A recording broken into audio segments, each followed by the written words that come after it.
So a few years ago, I asked Emily, have you ever done anything sexually with me, even though you didn't really want to? And she said, yes. And honestly, that made me pretty sick to think about.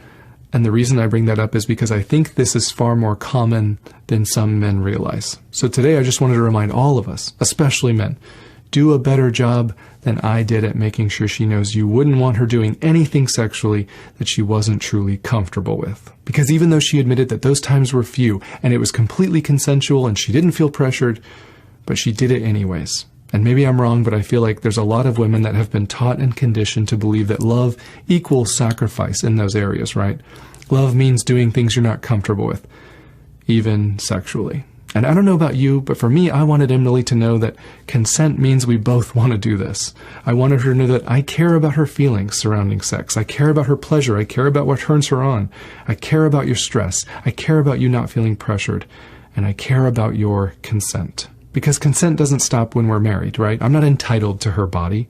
And I understand that this can be weaponized on both sides. I get that. I'm just saying, I hope we can all agree that love doesn't force or coerce or guilt trip someone into doing something sexually that they don't actually want to do, right? And unfortunately, it's the women that I've heard say, well, if I don't do it, then he's just going to go get it somewhere else.